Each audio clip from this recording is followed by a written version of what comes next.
Good morning students. आज से हम स्टडी पॉइंट में प्रयोगवाद और नई कविता का परिचय उनकी साहित्यिक परिचय देखेंगे। इससे पहले हम भारतीय युग, छायावादी युग, द्विवेदी युग, इन तीनों युगों के बारे में पढ़ चुके हैं और उसके बाद प्रगति युग के बारे में पढ़े हैं। ब्लॉक सेकंड और ब्लॉक थर्ड के इम्पोर्टेंट टॉपिक जो भी काव्यगत विशेषताएं वो हम पढ़ चुके हैं। प्रगतिवाद जो है 1936 से 43 तक रहा। अब हम पढ़ेंगे प्रयोगवाद 1943 से 53 तक रहा। 1918 1936 प्रगतिवाद, 1936 से 43 प्रयोगवाद, 1943 से 53 आपकी नई प्रयोगवाद है। 18 से 36 छायावाद है। कल्पना, यथार्थवाद और कविता सप्तक 3 हिस्सों में इसको अंतर में देखा गया। सच्चिदानंद हीरानंद वात्स्यायन आज्ञे, नारी अप्सरा दिव्य कोमल है और छायावाद में है ऐसा। और भाषा गीत शैली है। बाहरी दुनिया, वैश्या, मार्क्सवाद, अकाल, नीचे का संघर्ष, निष्कर्ष सबसे जरूरी है। प्रगतिवाद में समाज मुख्यतः और प्रयोगवाद में व्यक्तियों केंद्र में आ गया था। त्रिलोचन शास्त्री होते हैं तो त्रिलोचन शास्त्री प्रगतिवाद कवि हैं और इनकी शैली प्रयोगवाद से शुरुआत जुड़ती है। यथार्थवाद, नारी संघर्ष करती हुई दिखाई है इन्होंने। भाषा सरल सहज, कविता सप्तक अज्ञे की। प्रयोगवाद जो है प्रगतिवाद वाले पक्ष, मार्क्सवाद, किसान मजदूर समाज का दर्द, उस जनपद का कवि है। तुम्हारी बाहरी दुनिया, अकाल, मार्क्सवाद, ये सब त्रिलोचन। प्रयोगवाद वाला पक्ष ये है कि व्यक्ति का स्वर नए प्रयोग सोनेट लिखे। बाहरी दुनिया, अकाल, मार्क्सवाद, ये सब त्रिलोचन में है। प्रयोगवाद वाला पक्ष ये है कि व्यक्ति का स्वर नए प्रयोग सोनेट लिखे। अज्ञे ने दूसरा सप्तक निकाला था जिसमें त्रिलोचन थे। एग्जाम के लिए कैसे लिखें प्रयोगवाद में? तो नागार्जुन, केदारनाथ अग्रवाल शुद्ध प्रगतिवादी थे। नारे सामूहिक स्वर थे इनके। त्रिलोचन ये हैं प्रगतिवाद प्लस मानवीय संवेदना बताते हैं। त्रिलोचन जी की कविता का एक महत्वपूर्ण कवि ये है, शीर्षक है, पंक्ति है, चंपा काले काले अक्षर नहीं चिन्हती, में एक औरत का निजी दर्द और सिर्फ नारा नहीं है, उसका मार्मिक चित्रण है। तो ये एग्जाम में आता है, चंपा काले काले अक्षर नहीं चिन्हती। इसके बाद है प्रयोगवाद जो हम पढ़ रहे हैं। 1943 से 53 तक 10 साल तक रहा इसका युग। 43 में तार सप्तक में प्रयोगवाद शुरू हुआ। आगे इसके प्रवर्तक हैं।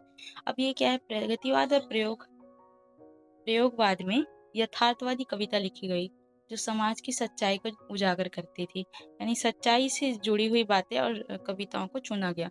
प्रयोगवाद इसलिए फेमस हुआ क्योंकि इस समय आपके इंजन के ऊपर लिखा गया और प्यार प्रेम के ऊपर लिखा गया।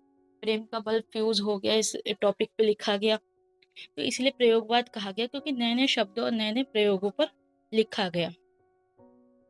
1943 में तार सप्तक से प्रयोगवाद शुरू हुआ। आगे इसके प्रवर्तक है।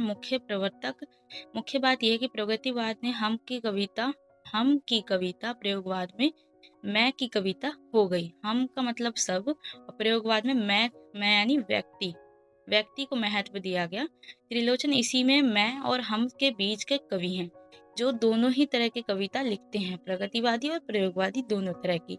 ये याद रखने का फॉर्मूला ये है कि छायावाद में मैं प्लस प्रकृति कल्पना, प्रगतिवाद में हम प्लस समाज यथार्थ और प्रयोगवाद में मैं प्लस व्यक्ति और नए प्रयोग।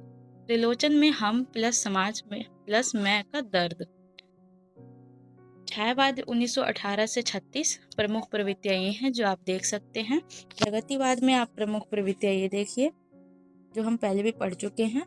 इसके प्रमुख कवि नागार्जुन, केदारनाथ अग्रवाल, रामविलास शर्मा, त्रिलोचन शास्त्री। अब हम प्रयोगवाद की प्रवृत्ति देखें तो इसमें क्या है कि तार सप्तक के प्रकाशन 1943 में इन्होंने 7 कवि थे और इनकी प्रवृत्तियां ये है कि व्यक्ति की प्रतिष्ठा समाज से हटकर प्रकृति केंद्र में आया, मैं की वापसी हुई, नए प्रयोग हुए, छंद भाषा बिंब का प्रयोग हुआ, बौद्धिकता हुई जिसमें बौद्धिकता और तार्किकता देखने को मिली, लघु मानव की प्रतिष्ठा देखी गई और कुंठा अकेलेपन और संतरास विसंगतियों का चित्रण हुआ।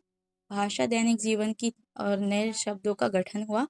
मुख्य कवि ये हैं कि आगे मुक्तिबोध, शमशेर और नेमीचंद, प्रेमचंद जैसे कवि थे। प्रगतिवाद और प्रयोगवाद में अंतर ये है कि प्रगतिवाद समाज का मुख्य था, प्रयोगवाद व्यक्ति मुख्य हो गया। सामूहिक चेतना थी हम का स्वर था, व्यक्ति चेतना मैं का स्वर हो गई। और मार्क्सवादी विचारधारा थी और प्रयोगवाद में अस्तित्ववाद और फ्रायवाद का प्रभाव हुआ। और प्रगतिवाद में यथार्थ का चित्रण था, बाहरी यथार्थ का। और प्रयोगवाद में आंतरिक मनोयथार्थ का चित्रण है। प्रगतिवाद में उद्देयपरक कविता थी और प्रयोगवाद में कलापरक कविता थी। तो त्रिलोचन शास्त्री की अगर हम बात करें तो ये बहुत ज़्यादा फेमस कवि हैं और सोनेट कवि कहे जाते हैं। इनका परिचय कम मिलता है लेकिन इनकी भूमिका बहुत ज़्यादा है हिंदी साहित्य में। 1917 से 2007 तक ये रहे, 2007 में निधन हो गया इनका। प्रगतिशील काव्यधारा के प्रमुख कवि हैं, दूसरे सप्तक के कवि हैं ये। काव्यगत विशेषता ये है इनकी, जो हम पहले भी पढ़ चुके हैं। इनकी काव्यगत विशेषता पे मैंने अलग से वीडियो बनाई, आप उसमें चैनल पर जाके देख सकते हैं। जनवादी चेतना है, सोनेट विद्या है, भाषा ठेठ सहज अवधि भोजपुरी मिश्रित खड़ी बोली है।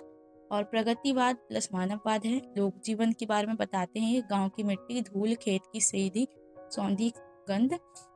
और प्रमुख रचना ये है इनकी कि धरती गुलाब और बुलबुल, दिगंत ताप के ताए हुए दिन।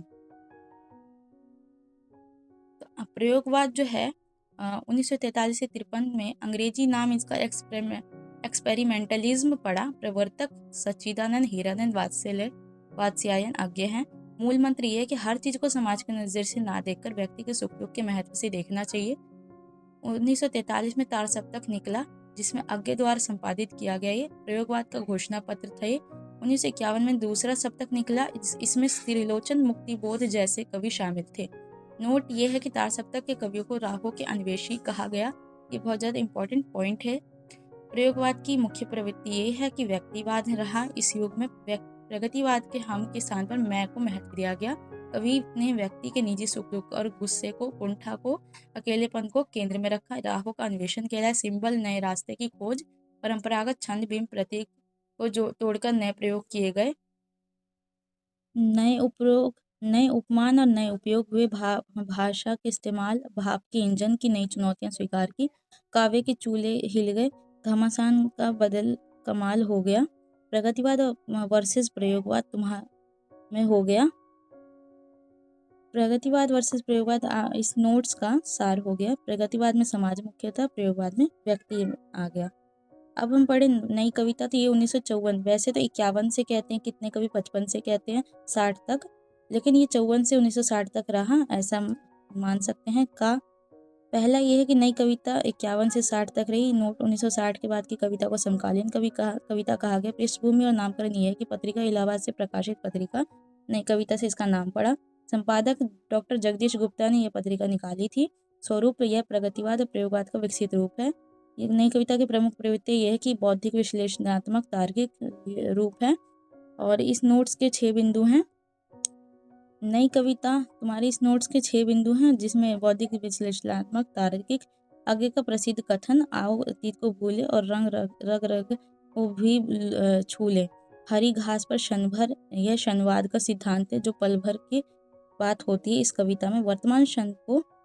वर्तमान को जीने पर बल दिया है, क्षण भर में जीने को।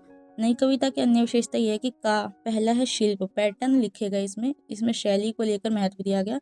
नए प्रयोग किए गए, उपन्यास लिखे गए, नए निबंध के विचार। नई कविता में उपन्यास और निबंध जैसी विधाओं के तत्व भी आए। ये है कि ठड है, नए प्रयोग, भाषा, छंद, बिंब, प्रतीक, शब्द में नवीनता, मुक्त छंद का खुलकर प्रयोग हुआ।